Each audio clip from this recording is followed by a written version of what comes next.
Hey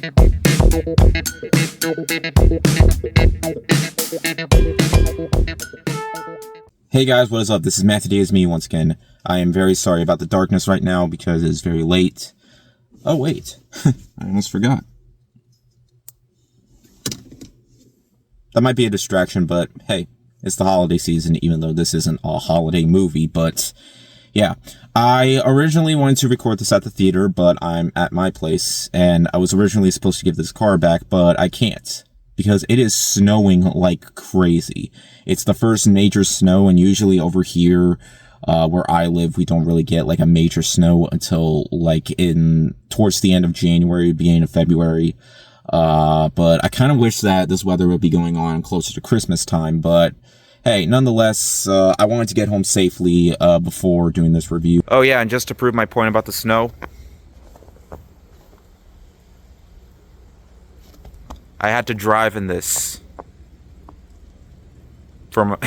it was my first time driving in the snow. Another thing, just gonna bring this up. As soon as the movie was over, the rest of the show times got canceled, and the theater was closing up. Like, the concession stand wasn't running, so yeah. I wish this was during Christmas time, but I just wanted to show this because I posted about the snow before, but yeah, it looks amazing. But anyways, yeah. But now I'm here to talk about Kill Bill, the whole bloody affair. If you never saw Kill Bill Volumes 1 or 2, this is the best opportunity to go out and see both of those movies mixed into one. This movie is pretty much Quentin Tarantino's full version of Kill Bill, just both of the movies put into one, because of course when it comes to modern day, most movies like to do the 2-part, 3-part thing instead of just making it into one full movie. But because how long it would be for both movies to be into one big movie, both movies were split into two. But Tarantino decided to just put his full version out in the theaters. So there is a big difference, okay? The ending of Kill Bill Volume 1 was cut off, and the prologue to the beginning of Volume 2 was also cut off. So Tarantino decided to add this into one major movie. But of course, if you don't know what the story is, it is very simple. A woman played by Uma Thurman is going out for revenge after her fiance betrays her during her wedding rehearsal, and she is out to get him, but has to take down 4 other baddies before getting to Bill. Hence the term Kill Bill. Now, I haven't seen Kill Bill Volumes 1 and 2 in so long. It's probably been like, what, 9 years?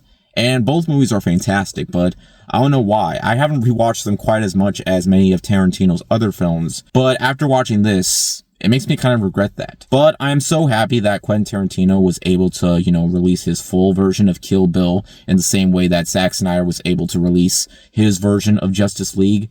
While there isn't like any like super major differences other than the two I mentioned, plus after the credits there is like this animation sequence that I thought was really cool. And also going into this movie once again, the fact that it's both movies, it made me see things that, I missed in the previous film that I wasn't really aware of, or in the 2 versions of, this movie. But of course, this begs the question, is this truly the best way to watch both Kill Bill movies? Well, it just depends what you want, because again, there were some scenes that were cuts from the previous version, nothing too major, but after watching this into one big whole movie, plus there is a 15-minute intermission in the middle of the movie, in my opinion, I thought this was the best way to watch Kill Bill.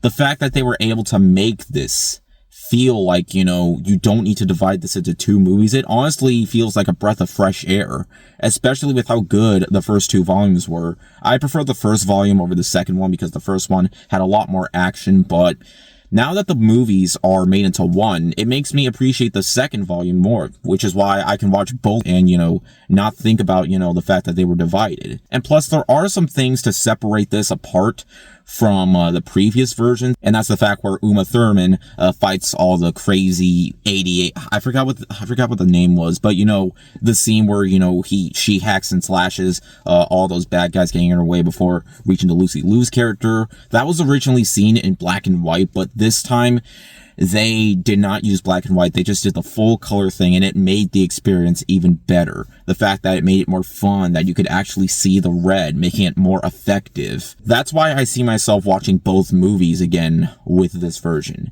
because it just reminded me, you know, how cinematic this was. It was a basic story, but the cinematography and the writing is all top notch. And also, I forgot how comedic this film could be at times. It's an all-around, like, fun time when it comes to, you know, its humorous lines of dialogue, because Tarantino is known for having dialogue that never feels boring, but feels like, even though it doesn't always have a purpose, it still manages to go by very quickly. And this film is 4.5 hours long. Probably the longest film, no, scratch that. It is the longest film I got to see on the big screen. And the fact that this film is being released in 70 and 35 millimeter, it makes the experience all the more worth it.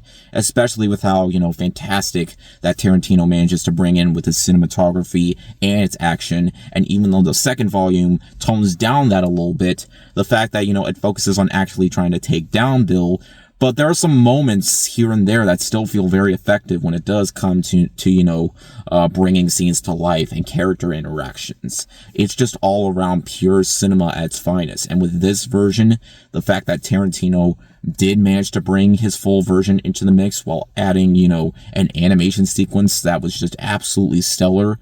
It's just all around a fun time at the movies, and easily, in my opinion, the best way to watch Kill Bill.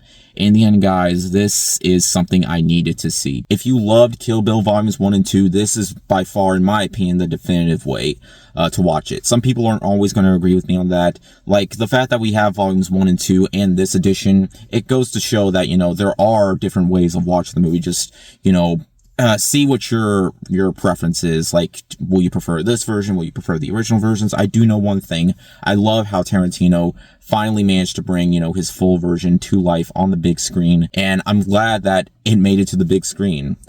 And it was such a grand experience, and I loved every second of this 4.5 hour ride of pure cinematography, pure storytelling, and character-driven moments that truly show why I love Tarantino.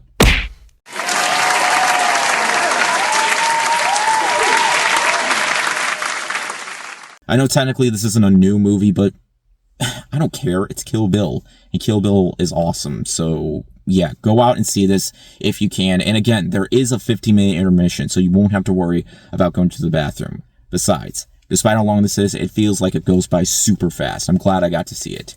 But anyways, thank you guys so much for watching. If you enjoyed the video, make sure to like and maybe subscribe for more. You can also follow me on Twitter, Instagram, or maybe Blue Sky, links in the description. And I'll see you guys later. Word out.